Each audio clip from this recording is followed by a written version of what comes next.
Welcome to the Military Money Manual Podcast.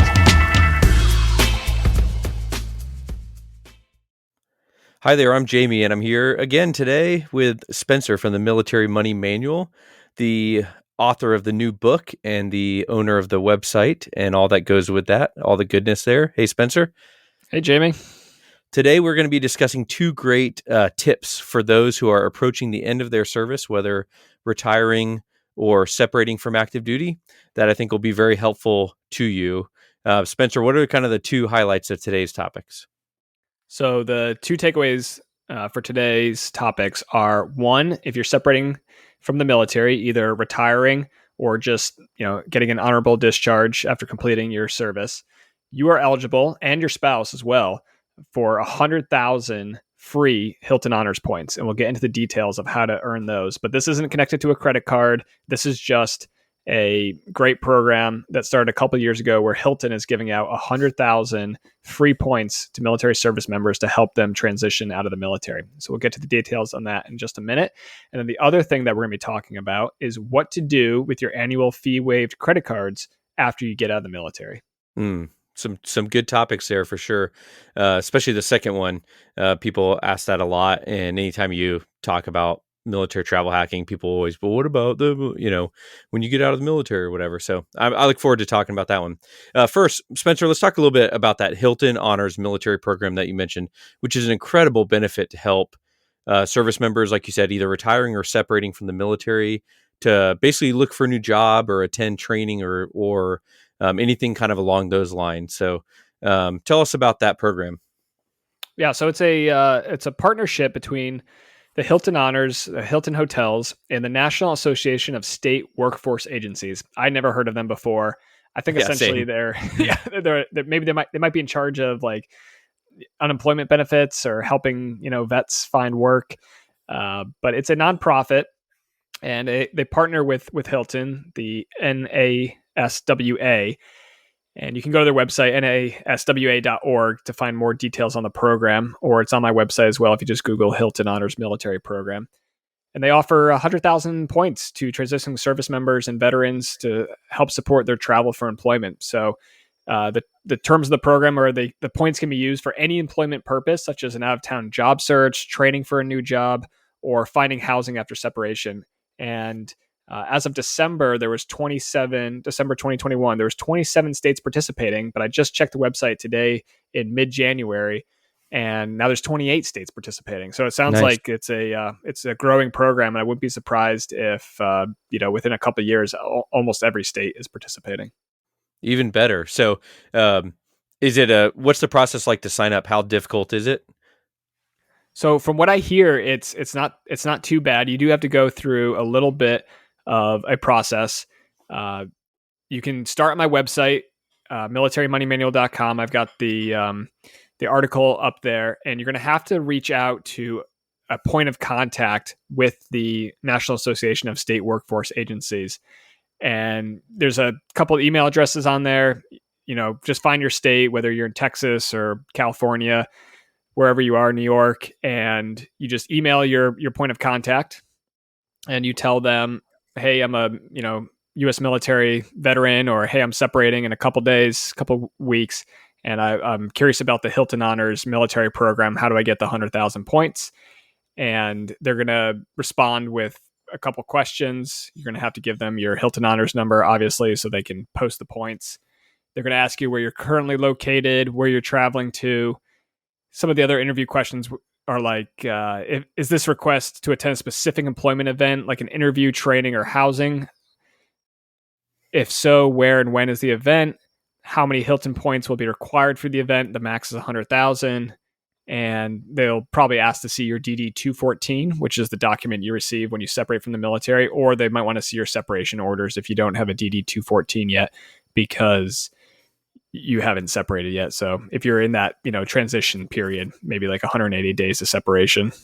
Yeah. So I know we have several friends where you actually have to get orders to separate, right? And so it's not something you can do necessarily too early. So this might be a little later in the process, and you may have already done the bulk of your house hunting or job search trips by this point, but what an incredible benefit. And like you said, on your website, you have the list of contacts to reach out to, and then you basically just have to start an email conversation with them.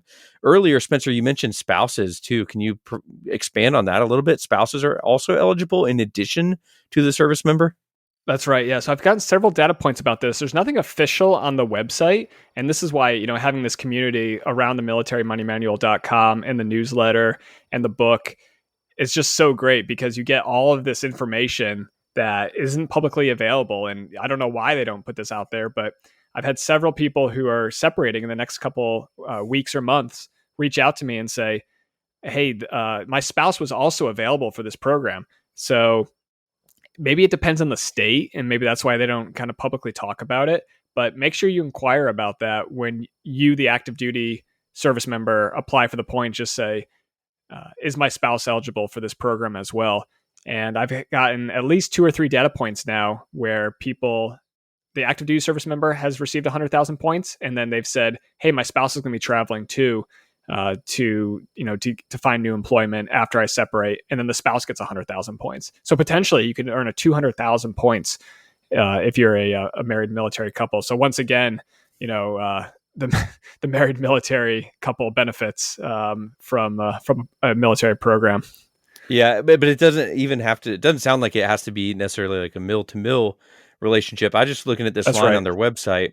Here's what one line it says: the Hilton Honors Military Program provides 100,000 hotel points to eligible transitioning service members, veterans even.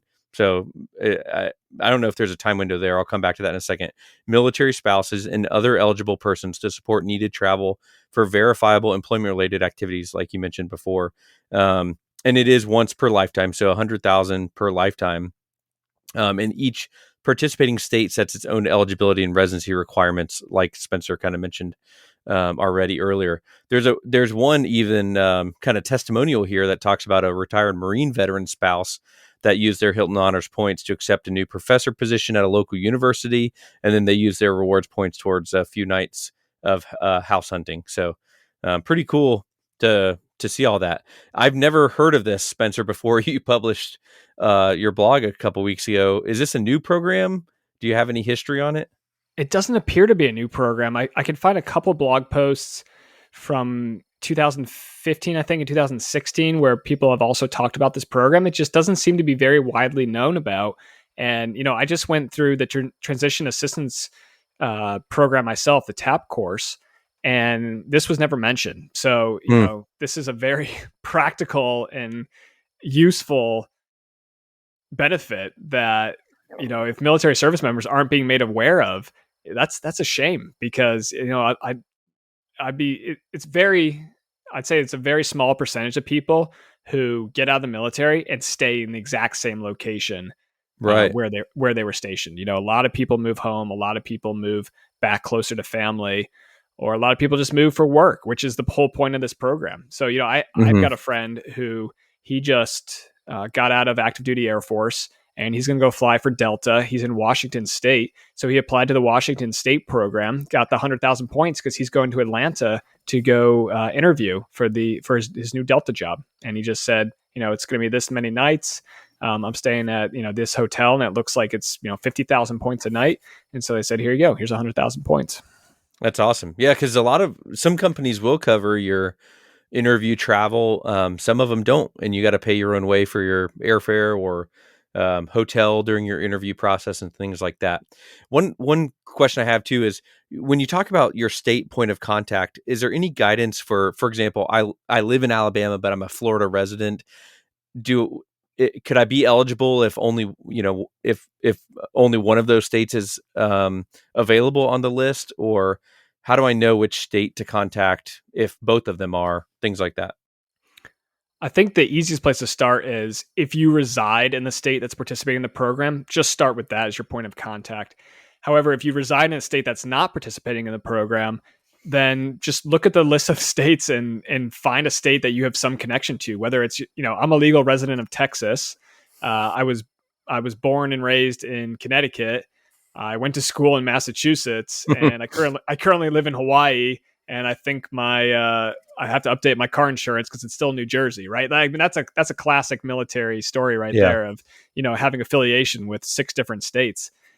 And so I think whatever state you think that you have the most connection to, and maybe when you apply, if you answer the interview questions and they say, actually, you'd be a better fit to apply to the state that you're going to move to, that could also be an option. Oh yeah. Mm-hmm. So I think I think this program is designed to help veterans, and they're gonna find a way to get to yes to get you these points. And so however you need to do it, however you need to establish that you have a connection to the state that you're applying to, a state that participates in the program, I would say go ahead and do it. I wouldn't consider it defrauding the program as long as you have a intent to move to that state, or if you're a legal resident of that state or you reside in that state. This program is set up to help you out as the separating service member. Well, I found that a lot of the benefits like this are so underutilized or poorly advertised that when they have someone contact them, they're just excited to share it. It's kind of like when you go to the library and you ask them a question, you just like made their week, right? Because no one ever talks to the librarian. And so like I was telling Spencer a couple weeks ago, I went in and requested a book and they were super excited. I literally had 3 librarians call me over the next week to ask me questions about the book and why I wanted it and all this stuff. No one ever talks to them. And so I think they got really excited. So I kind of feel like, the guidance might be a little vague to give them the wiggle room. And obviously I'm not separating, so I haven't seen that yet, but what a cool program. Are there any other hotels that do this that you know of? Have you heard anything else? No, I really haven't. Marriott, Hyatt, IHG, kind of the big 4 or the big 3 besides Hilton.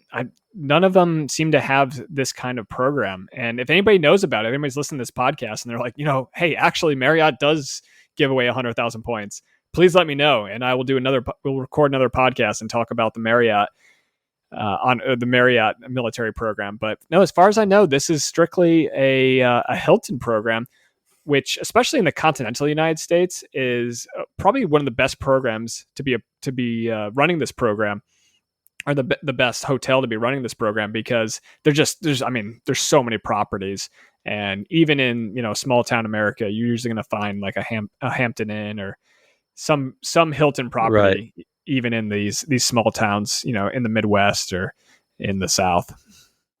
Yes, for sure.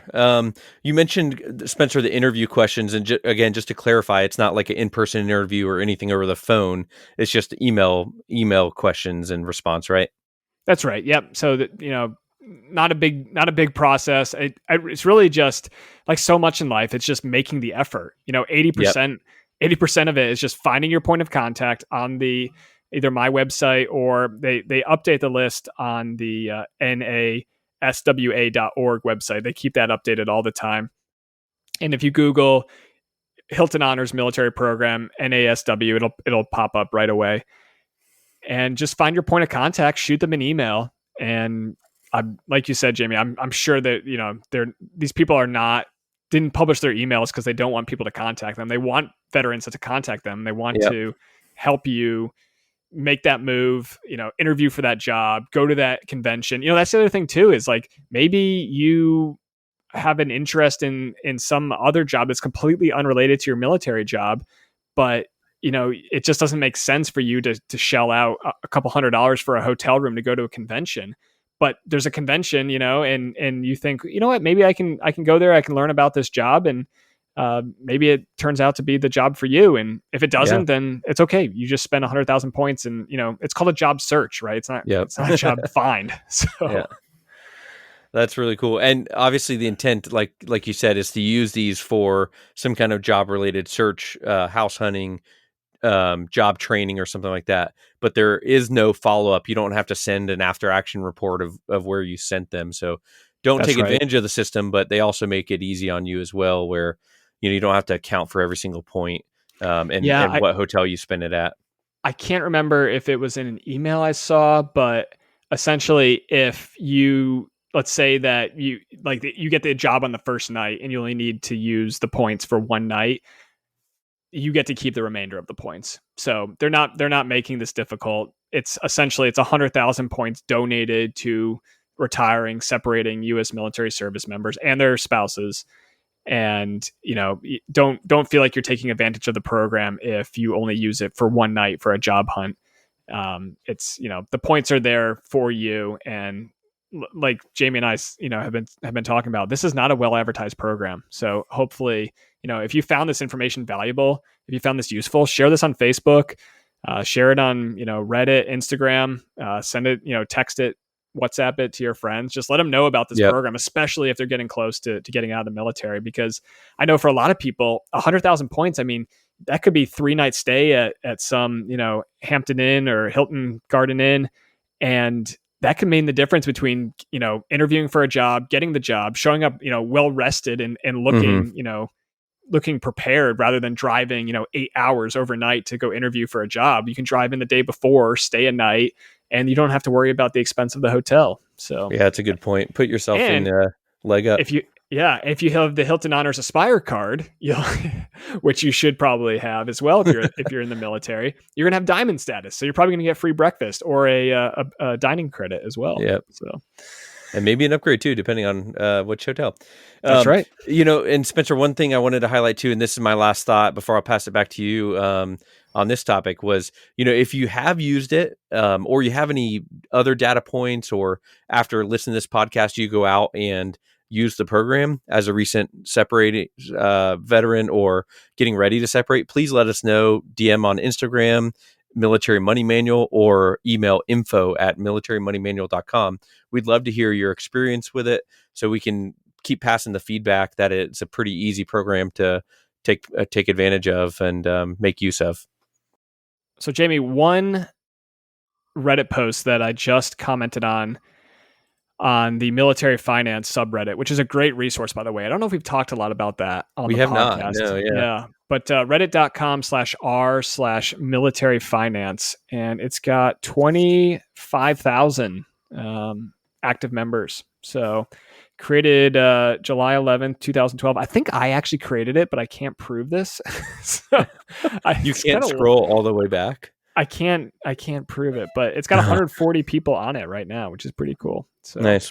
But yeah, this guy asked, credit cards after getting out. I've accumulated many credit cards since being in the service. I've been quite liberal in acquiring credit cards because of SCRA and MLA.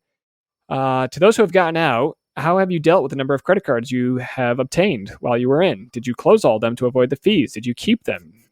Did you have a plan to shut down the cards? How did this impact your credit score? Is it worth it? Thank you all in advance. So lots of questions there, but basically the overall question is, what do you do with your annual fee waived cards when you get out of the military? So I wrote a post about this a couple of years ago on my site, and I think the easiest way to find it is just Google, what to do with annual fee waived cards when you leave the military, or credit cards separating the military. Let me see if that works. Credit cards separating the military. Yep, that comes up. Fee waived cards when you leave the military. So, boom. Yeah, there you go. Google's my friend. So, obviously, when you're on active duty, you're in the MLA database. You're going to get your Chase and American Express cards, annual fee, the personal cards, annual fee waived, you and your spouse. So, there's over 30 cards between Chase and Amex that waive, and I think you can also throw in Citi and U.S. No, Bank. I'm mad at Citi. We're not throwing that Citi. Oh yeah, that's right. You have a vendetta. You have a beef with Citi at the moment. But for most people who aren't named Jamie, that you can get your Citi annual fee waives. But that all comes to an end, right? When you separate or retire or otherwise depart the military. Hopefully honorable for most of you. So should you close all the credit cards when you leave the military? Jamie, what do you think? I would definitely recommend not closing them all. What you want to do is think about which cards are still giving you value. So, for example, the Chase Sapphire Reserve we talked about a few episodes ago has the $300 travel credit, 3 times points earning on dining and travel, and great primary rental car insurance. So you get $300 towards travel, so it really softens the blow of the annual fee. Or if we're talking about the for example, the Hilton Aspire card, comes with diamond status, a free night every year, $250 resort credit plus $250 airline credit. And so some of those might still give you value even if you pay the annual fee. So I would not close the cards that are still giving you value. But for example, for us, we opened the Chase IHG card to get the sign up bonus, but we're not really using that. We're not really taking advantage of most of the perks of that card. So we would probably close that one. So just kind of help give you a glimpse of the way that some cards might give you value more than others. What do you think, Spencer? Yeah, same ideas over here. My recommendation is no. So first of all, don't just automatically close all of your credit cards when you leave the military. Just like you said, evaluate, see where you're getting value from. For a lot of the cards, you're gonna more than justify the annual fee. And then for other cards, you might be able to downgrade them to a no annual fee card. So like for instance, the Chase Sapphire Reserve, and that's right, and keep your points. And that's really important. We'll talk about that in just a minute. But if like for myself personally, between my wife and I, we have over 20. I think we have 29 cards open at the moment, and getting over $5,000, $6,000 of annual fees waived. If we were all of a sudden to leave the military and start having to pay all those fees, yeah, you better believe that I'm probably not going to keep 8 Amex Platinums open. Yes, you don't love Saks that much. No, I do actually. I do love Saks Fifth Avenue that much, but I can spy $6,000. Yeah, just Saks go Fifth spend Avenue. that. Yeah, that's right. Yeah. I don't need the $50 every 6 month credit. So you might cut down from 29 to maybe 2 or 3 is kind of what you're saying. Yeah. I'd probably, just off the top of my head, I haven't really thought about this too far in advance. You probably should start soon. I know.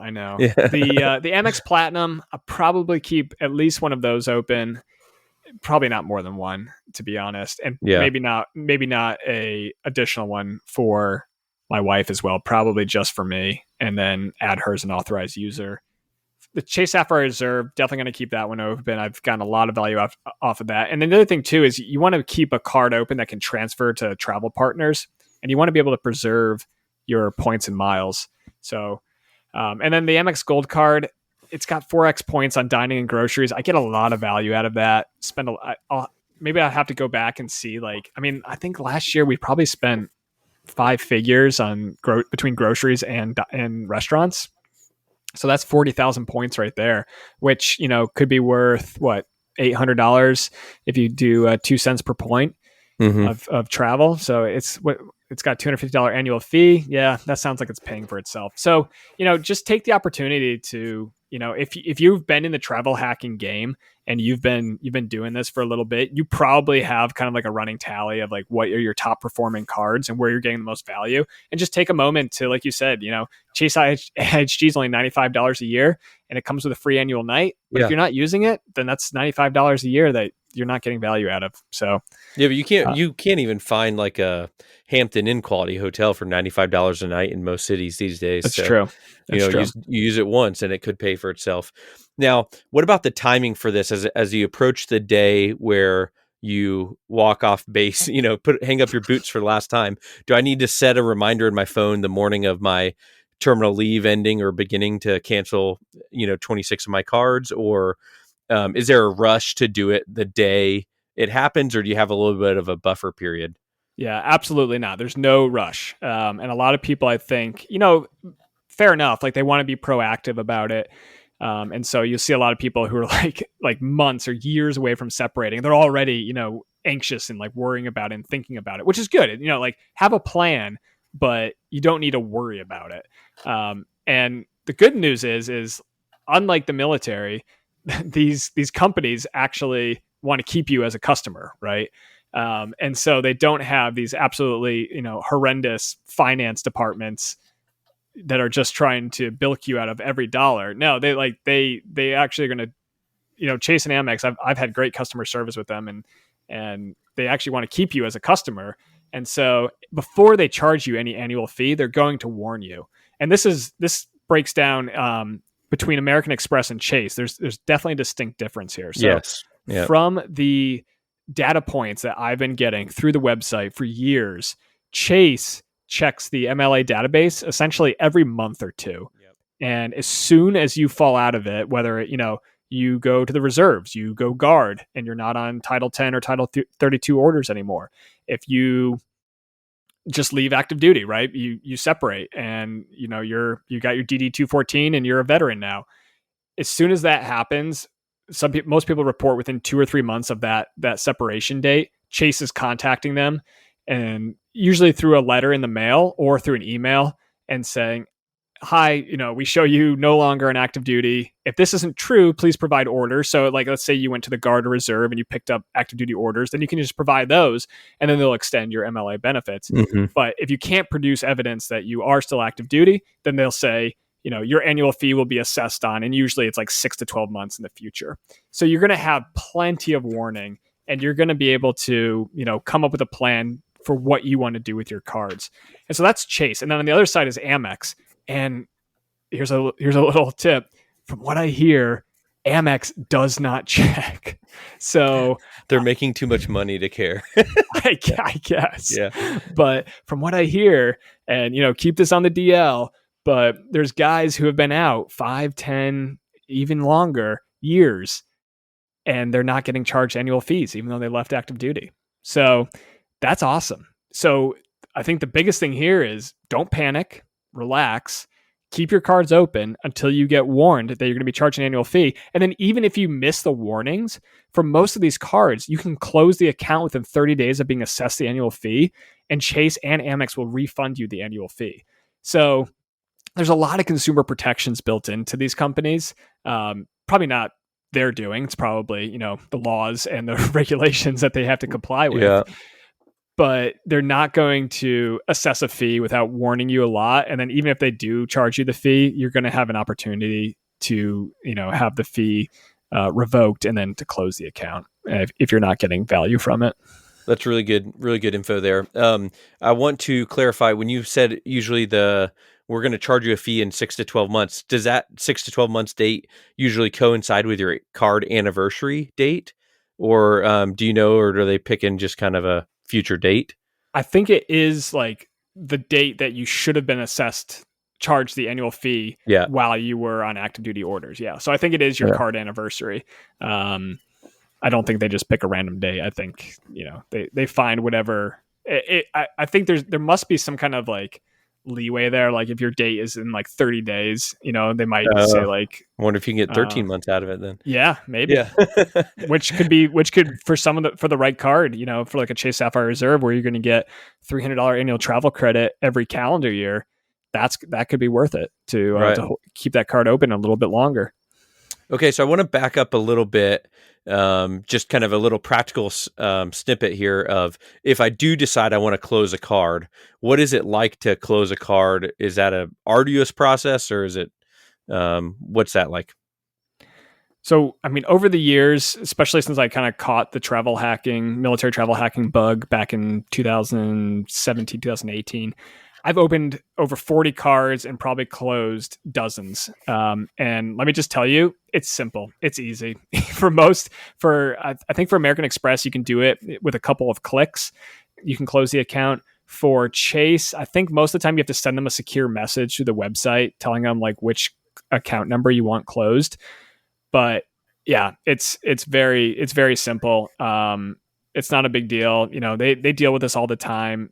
You're not hurting anybody's feelings by closing the account. If they ask you why you're closing the account, tell them it's because you're getting charged an annual fee now. And for a lot of, sometimes they'll say, well, what if we, reduce the annual fee, or what if we waive the annual fee for a couple months? And that can be a bargaining chip right there. Right. Never just tell them like, oh, I don't want the card anymore. You can just tell them, well, honestly, like the annual fee is very high and I don't know if I'm getting enough value from the card. On the more premium cards, like the Amex Platinum, the Chase Sapphire Reserve, I haven't heard of a lot of, people getting fee waivers.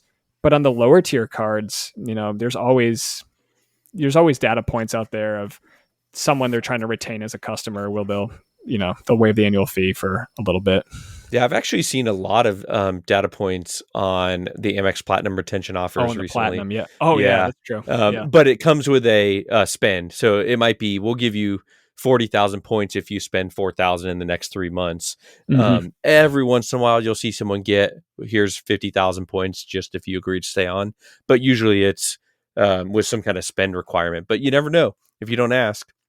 And then, That's right. Spencer, you mentioned also earlier, downgrading cards might be an option. So you could consider downgrading cards to either a no annual fee card or just to a no annual fee card for the purpose of keeping your points and miles, right? So talk to us a little bit about that. Yeah. So when I closed my Chase Sapphire Reserve a couple years ago, I actually did this. I didn't close it. Sorry. I downgraded it to a Chase Freedom card. I think at the time there wasn't the Freedom Flex or Freedom Unlimited. It was just the Freedom. And so I just called up Chase and said, I don't want to pay the annual fee anymore. And they weren't willing to waive it. So I downgraded the card from a Chase Sapphire Reserve to a Chase Freedom card. And what that allowed me to do is all the points I'd accumulated on that card, the Chase Ultimate Reward points, I got to keep them, and I was able to transfer them to my wife's Chase Sapphire Reserve card, which was annual fee waived because she opened it after Chase changed their policy. And so that way, there was it was probably like, I can't remember how many points were on the card, but probably easily 100,000. And so that's something that's really important that you want to watch out for when you do get out of the military and you start evaluating, which cards am I going to close? Which cards am I going to keep open? And this doesn't have to happen when you get out of the military too. Like a lot of times, like sometimes you just want to simplify life, and yeah. Like I was checking the other day and I had a Chase Freedom card. I had 3 Chase Freedom cards. Like, why do I need 3 Chase Freedom cards? They don't have any now, like a card that provides an annual benefit, like the Chase Sapphire Reserve, sure. But I had 3 Chase Freedom cards because I had downgraded a Chase Sapphire Reserve, and then I had another Chase Freedom card, and so I called up Chase and said, I want to close this account. The other thing I did too is I asked him to move the credit balance to another card. Chase is really particular about the credit balances of each card. American Express doesn't seem to care. They'll just give you whatever on any card. But I was able to transfer the credit balance. And then, like I said, when you downgrade the card, you can keep your points and miles. And that's, those points can have, a lot of value. So, especially for the fully flexible points like the Chase Ultimate Rewards, the American Express membership rewards. Now, with the Amex, there is no Amex membership reward card that does not have an annual fee. So I think the lowest one is the Amex Green, and I can't remember if that's I think it's 195. 195 currently. Yeah, I think so. Yeah, let's see. Yeah, that one is a.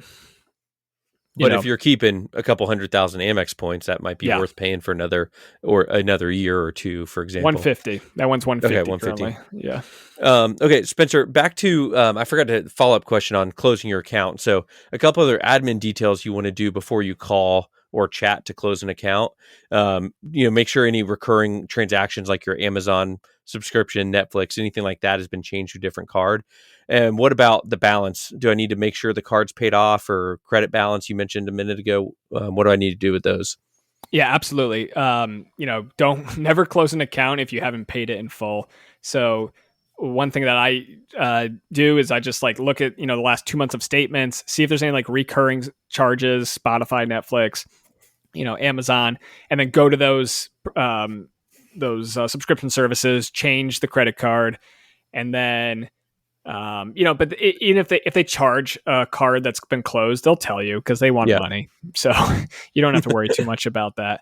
And just make sure your balance is $0. And when you go to close the account, they'll tell you, your balance is $0, and you're like, great, that's exactly what I want. If there's a balance on the account, just pay it off. If it's too high, you don't have the cash to pay it off, then just wait on closing it until you have. But really, you should always be treating a credit card like a debit card, and you should always have the money there to pay it off. Yeah. So never get ahead of yourself and be living paycheck to paycheck. So the big question I think that a lot of people get worried about when they start thinking about opening up multiple credit cards, what will it do to my credit score when I close all these cards So if I close them all right. or a Yeah. few of them. Yeah. Yeah. So one thing, if you're worried about that, don't close them. Like if your credit card, like especially if you're buying Pros a and cons. house, Yeah. yeah. If you're buying a house next couple months, now is not the time to start closing credit card accounts. And it might be worth paying, a $500 annual fee just to, like, when you apply for that mortgage, you have a clean credit history and there's nothing weird in there, like, oh, you just closed this account. But besides like weird things like that, like you're about to close on a house, you need to get approved for a mortgage, or you've got an auto loan, then it really should be a minimal impact on your credit score. I mean, 10 to 20 points for a year or more. But, after a couple of years, all those closed accounts are going to drop off your credit score and you're going to be fine. Like, 35% of your score is on-time payment history. So right there, if you've been paying all your credit cards on time, like you should be, or paying them ahead of time, then there's 35% of your score. 30% of your score is credit usage. So how much of your available credit do you carry a balance on? Now, if you pay your card off before the statement even posts, and a lot of time that can be like a 0% credit utilization rate, because the credit card companies never even report to the credit bureaus that you have a statement balance. And then 15% is length of credit history. So one thing that you really want to try to do is open up a no annual fee card first, like the Chase Freedom or like a Navy Federal card, USAA. And then that way you can close all your other accounts that have an annual fee on them, but you keep that account open and that ages all of your credit history. So if that, if you open that account right when you first got in the military, you get out 4 years later. Now that card is, 4 years old, and that's providing a lot of, gravity, a lot of gravitas to your credit history. And then right there, 35 plus 30 plus 15, I mean, that's 80% of your credit score is completely unaffected by closing accounts. So, a lot of people worry about the credit score, I think unnecessarily. Like, just if you make your payments on time, you have a couple cards open, and you have, a history there, right? Like they want to see, years. So it helps to, whatever your oldest card is, just keep that open so you continue to age your credit history. And yeah, I wouldn't worry about it too much. I think the credit score, it's been completely hyped up, mystified, and it's mostly BS. Like, just make your the most important thing is just make your payments on time and keep an old account open, and you'll probably have right there's that's probably 750 right there. And then, like for me with 29 accounts open, there's like several tens of thousands of dollars of credit there that I don't use. So that's probably another 50 right there. So now I'm up at 800. Right. I think hopefully we've demystified it a little bit today, where people probably envision the day they leave active duty, they're automatically getting $7,000 worth of annual fee bills. And now that we've told them and proved that it's not like that, you can be smart with the timing, think about which cards you want to keep open or how many of them. And if you are applying for a mortgage, you're moving and buying a house, you can probably talk to your mortgage lender. The last mortgage we have was with Navy Federal, and you could ask them like, hey, what's the last credit report you're looking at? Because I have something else I want to apply for too, or some other changes I want to make. And they're like, oh, we do that when we give you your quote, and then we don't look at your credit again, or whatever that bank's process might be. So you can plan around that, but it's not like all 29 of these accounts are going to come hit you with an annual fee the day you leave active duty. That's right. Yep. Exactly.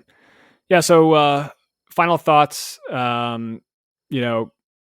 recommendation based on dozens of data points I've had over the years with other military veterans is just keep your cards open. Wait for the credit card companies to approach you and tell you, hey, it's time to start paying your annual fee. And then do, a sober assessment of what do I want to keep open? What am I getting value out of? And what am I not getting value out of? I think one thing though is like, if you have a big store of points and miles, don't throw those away.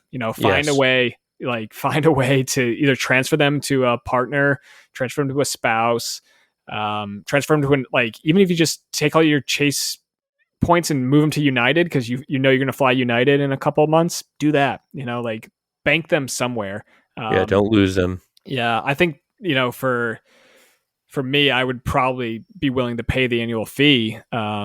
Just to have them stick around. But I mean, even on the Chase Sapphire Preferred, you can use the Chase Travel Portal at 1.25 cents and you can bank all your points on the Chase Sapphire Preferred, and that's a $95 annual fee card. So yeah. And then, so Spencer, one last question that we get sometimes, FAQ, if you will, is does Amex or Chase, do they waive any fees for veterans or retired military? And the answer kind of goes into why we talked about this today, but they don't. So Amex and Chase, and actually none of the credit card companies, USA, Navy Federal, no one actually waives. If they charge an annual fee in the card, you're getting charged an annual fee in the card if you're a veteran or retired military. There's no benefits. Yeah. And I get this question a lot through the website. Retirees coming around trying to see if they can get their fees waived, and the answer is sadly no. There's no consumer protections for U.S. veterans like there are for active duty military service members with the MLA, Military Lending Act, and the Service Member Civil Relief Act, SCRA. Yep. So if you want to get your annual fees waived, you got to apply for these cards while you're in active duty. And don't miss the opportunity, especially with American Express. Like if they're not going to check that often, that's on them. So definitely get the card while you're on active duty, and then you can keep it open and get the fee waived when you're a veteran. But remember, like we talked about a couple times today, some of the cards are so beneficial that it may be worth keeping open and paying the annual fee at least for a couple years, at least till you get your points redeemed or whatever situation you're in. So it doesn't have to be an all or nothing situation for you, but a really important topic that a lot of people worry about that we covered today. Yeah, I mean, there's millions, maybe not millions, but hundreds of thousands of civilians out there. They're called travel hackers, right? Yeah. And they open up these cards and they pay the annual fees and they still get value out of them. So yeah. While you're in the military, you have a cheat code. You don't have to pay the annual fees. So it makes the value proposition, astronomical. Like it blows my mind that anybody who's good with math, good with money, and likes to travel doesn't take advantage of these benefits. But they're out there. Those people are still out there. So yeah, but once you become a veteran, you're locked out of all those benefits. So it helps to catch the travel hacking bug while you're active duty, and then after that, you're basically just like a civilian. You're not going to get your fees waived. So today in the podcast, we talked about the Hilton Honors Military Program. That's a free 100,000 Hilton points for active duty service members who are separating and their spouses as well. So that's up to 200,000 points per couple. That's an excellent benefit. Not really talked about that much. It's available now in 29 states across the great United States of America. We also talked about what to do with your annual fee waived cards after the military.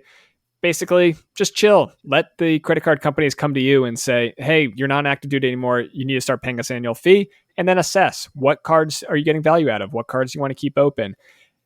For myself, probably a couple Amex cards, probably a couple Chase cards, because I get a lot of value out of both programs, and I have a lot of points stored up that I need to start spending as well.